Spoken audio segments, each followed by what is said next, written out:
Now, as much as I love the Uncharted series, you may be surprised to learn that I've never really thought to check out Naughty Dog's other franchises, in particular, The Last of Us. But with the sequel arriving next year, and it being October when I actually played it, I decided to finally embark on this horror adventure that I've heard being praised as a masterpiece for the last few years. But do I agree with the word of mouth? Let's find out.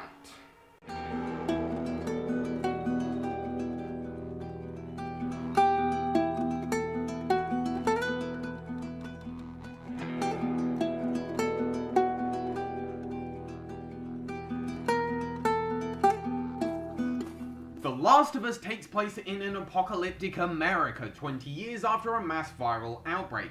You'll be traversing across the country with Joel, a smuggler whose latest assignment sees him delivering a girl named Ellie to a rebel group called the Fireflies.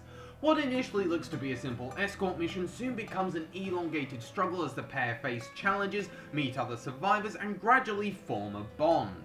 Now this sounds like a pretty standard premise, but much like the Uncharted games, it's the characters that really bring the story to life.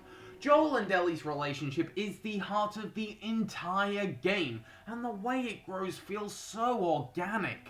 The opening is not only great for its rise in tension, but it sees Joel's journey begin as one as a loss of innocence before Ellie comes into his life to help him regain it. His internal journey is incredibly compelling and touching.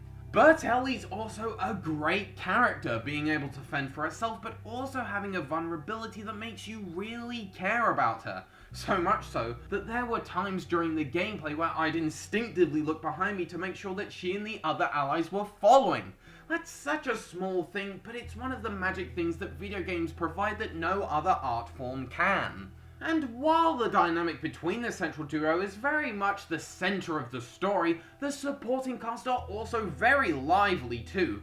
Even the ones you don't spend much time with are instantly striking, but the characters that stay with you for a good chunk of the game are presences that you really become invested in, and they leave a significant mark on the rest of the experience. Not least for Naughty Dog's incredible ability to add charm to their stories, no matter how brutal and uncompromising the game. In particular, the little friendship that strikes up between Ellie and Sam is such a heartwarming spark of light in an otherwise bleak setting, and it's those moments that suck you into the dramatic beats further. This is a story with moments and characters that will stick with you long after you put down the controller. And because of that, I found that the story has a certain cinematic quality to it beyond the look and feel that other games of this nature haven't really tapped into.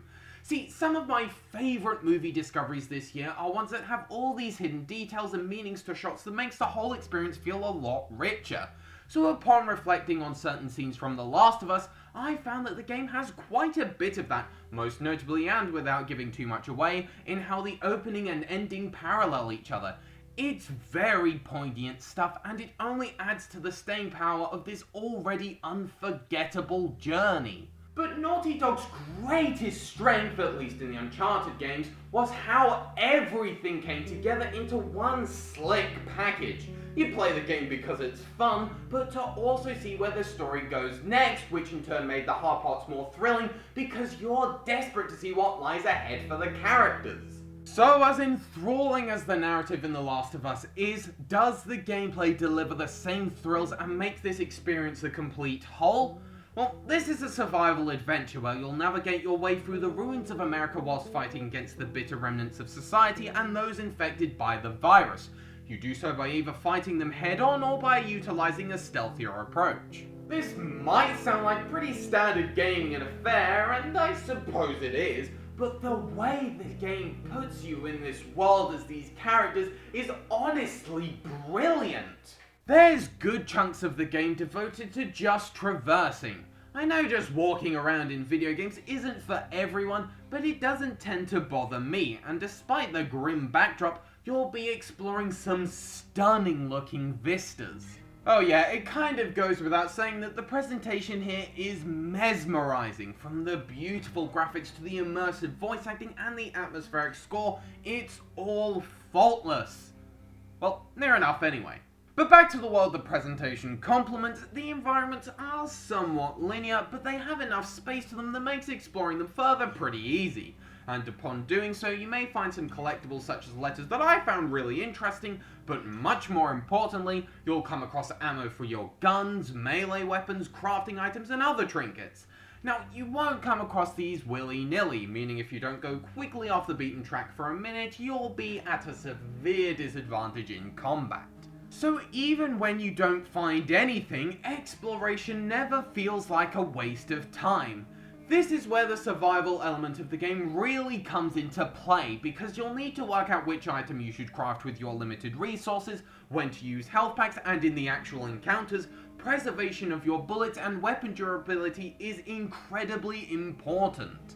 And stealth is key to holding onto your items for when you really need them. When it comes to normal humans, you can outright avoid them or sneak up and strangle them to remain undetected.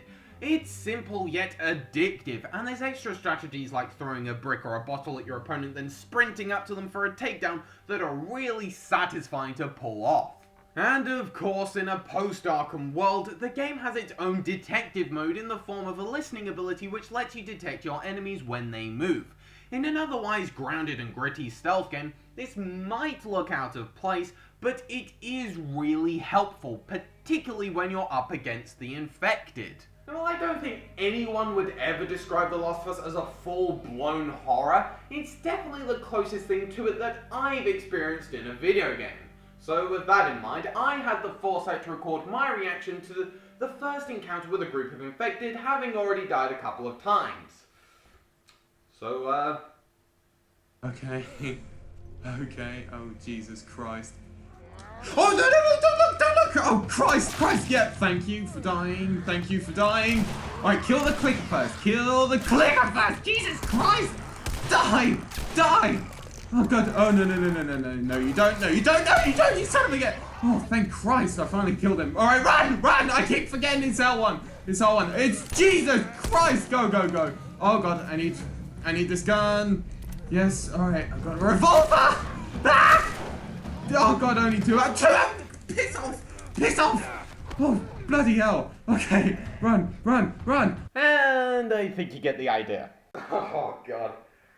And to be honest, that level of intensity was maintained throughout the rest of the game. There's a few different types of infected that you'll be dealing with. You have the more generic video game zombies who will run at you if found. Oh, and they'll also yell pretty loudly too, so stealth is a bit trickier against these foes, leading to more action-orientated encounters.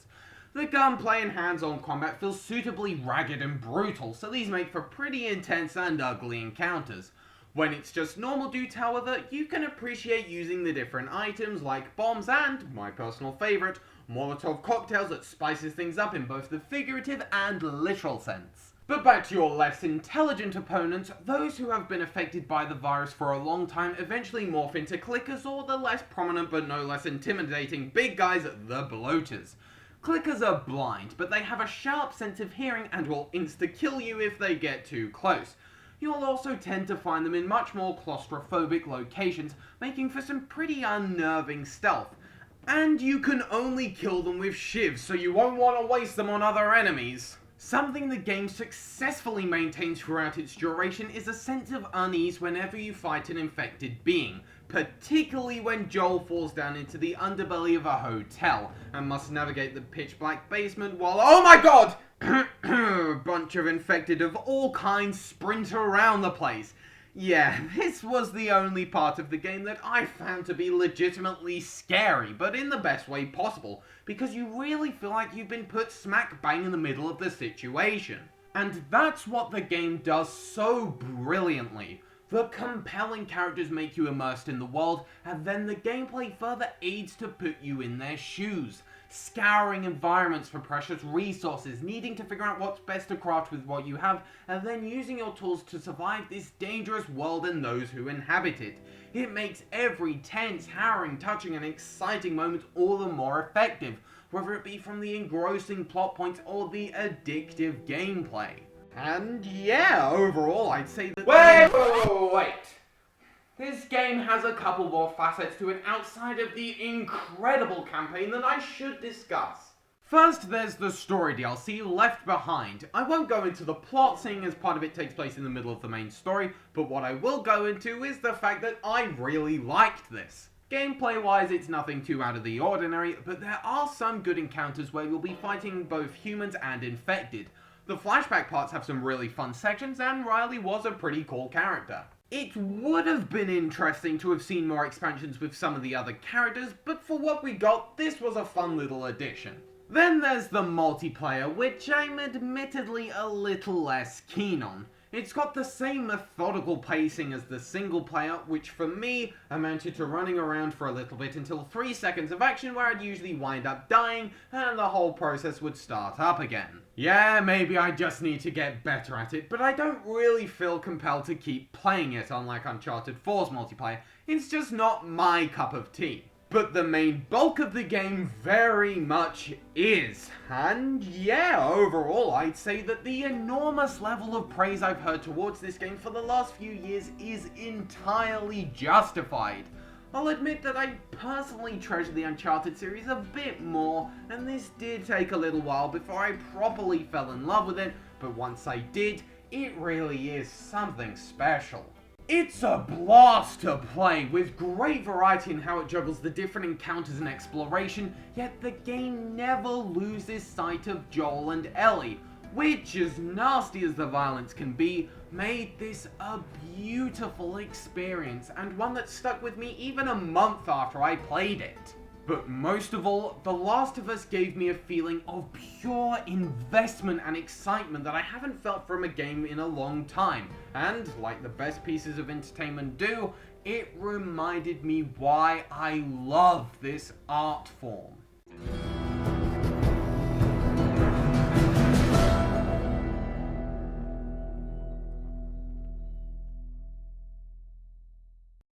Alright, I might have actually finished this. No, don't look! Go on. Go die, you git. Oh, that was a bit violent. Yeah, gonna have a whale of a time.